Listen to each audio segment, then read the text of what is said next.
was the premiere interview of today.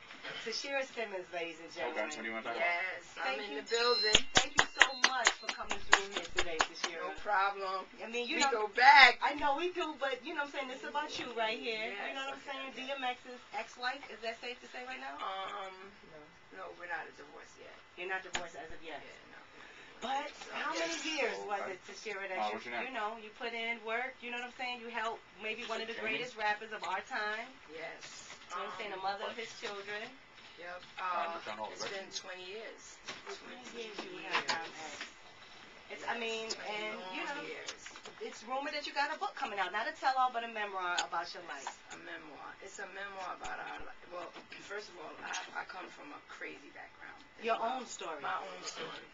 And that's why me and X actually click, I think, because we have the same background, a lot of similarities. And we met at 11, got together at 18, and it's been nonstop since. Right. And you held him down. So how did you even begin this book? Did you begin it with your life? You know what I'm saying? Your perspective of how you were living? You know what I'm saying? Yes, I started off, I won't talk too much. No, you don't. Yeah, we don't want to give everything away. Just like a brief synopsis. No, the brief synopsis is when I was at the age of 14. First of all, I'm one of 8 and I'm the oldest. Right. When I was 14, my mom said she was going to the store and she didn't come back. And a lot of people don't know that. No, a lot of people don't know. That started my journey. Wow. I'm telling you, that really started the foundation on how to begin to start dealing with everything else that came towards me. That you know what I mean? Mothering and everything to my we all, like, they were all so young, my brothers and sisters. And I mean, I had to drop out of school. Well, I was still trying to go to school, but I was working and going to school, and after a while I had to get out. I think I went up to the 11th grade. And you were the oldest. I was the oldest. Right, so you took care of everybody. You know what I'm saying? Then found another, then here comes DMX. You know what I'm saying? Somebody that needed some caring too. Exactly, when I'm 18, and I'm like, and once he told me what everything that was going on in his life, I took to him automatically because I think I have this nurturing spirit. Yeah.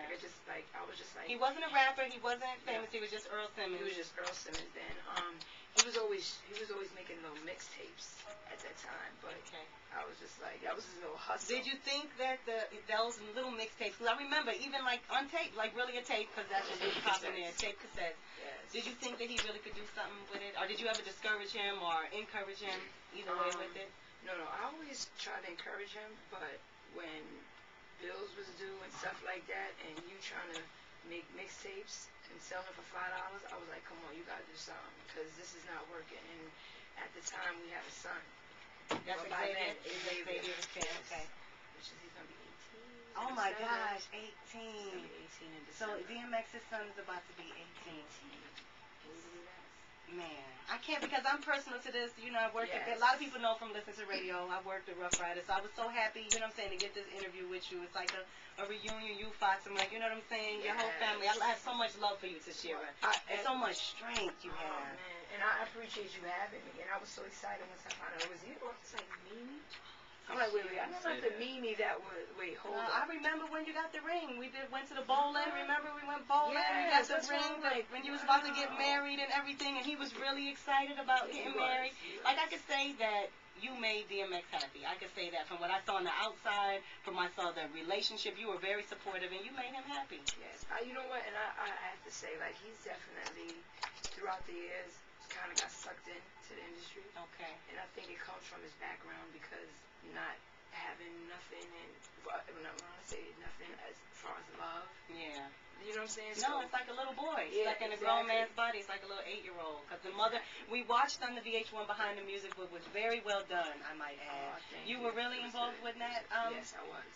I really was, with the producers. It was a lot. So everything. Yeah, I did. And I only did that because he did it also, because he was always, I'm like a real private person. Yeah. I mean, of course, now I'm coming out and, you know, trying to, the reason why I'm started coming out, is because I noticed that my story helps a lot of other people. Yeah, that grew up in those type of dysfunctional, trying to make dysfunction function.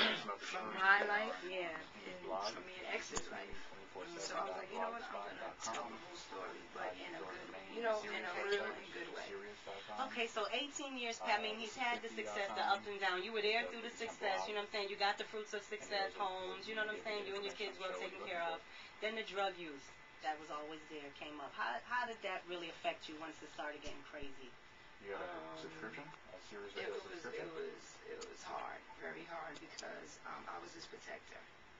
So, and it wasn't really. It was always occasional. I don't know what you're talking about. I'm not sure what you're back talking and about. forth. But it seemed like the deeper, the bigger he got, I should say. The more he used it, maybe? The more it started taking. You know what?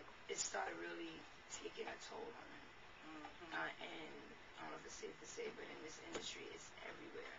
Yeah, it is. It's every. You see, now, you know, leading up to right now, look at Soulja Boy with the cocaine. Look at Bruno Mars getting caught with cocaine. Paris Hilton. So many people, and now we're seeing it. Kid Cudi said he used it to get through interviews. You know what I'm saying? What could you say that, you know, that any artist, entertainer that's using it as a crutch? You know what I'm saying? What could you say to them now? Oh, they better be careful, because they start off casually, and next thing you know, it's hard. You're going hard. So you held him down through the drugs. You know what I'm saying? I think you had another baby. Yes. During that time. You know what I'm saying? Did. You had another kid. I'm just trying to move in my head the timeline. And then remember the whole rape thing? The rape thing happened. Right before our wedding. Yeah. Like, that was right before the wedding. Yeah, that was crazy. You had a rape thing going on. You went through a lot. You dealt with a lot. I dealt with a lot.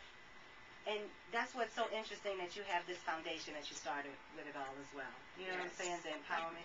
What is it called for the empowerment? Women of Strength. Women of Strength. Women of Strength. And the name of my book is Strength of a Woman.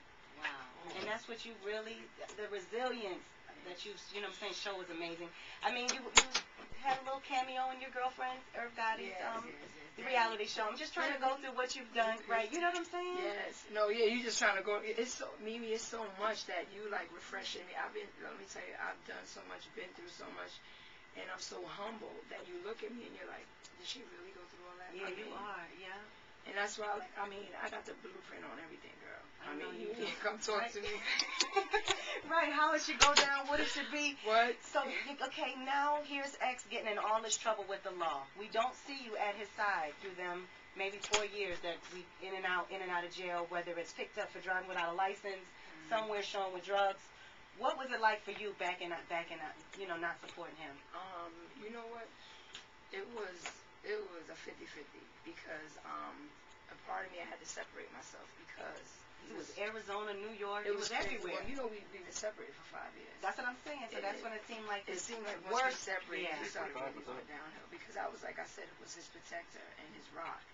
But I mean, it's not much a person can take. It's about, you know what I mean? It was just too much. What made you do this? What was it that made you say it's a rap?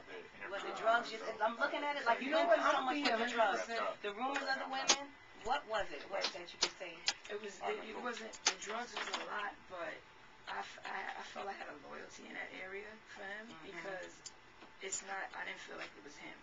You know, the environment that we from. Exactly, like, you know, that person, the hood, the drugs, the crack houses. Exactly. It's just, but the women, that was just, I told them I'm never leaving for drugs, because I felt like that was a sickness and a problem, and he used to try to work towards getting that, taking care of that.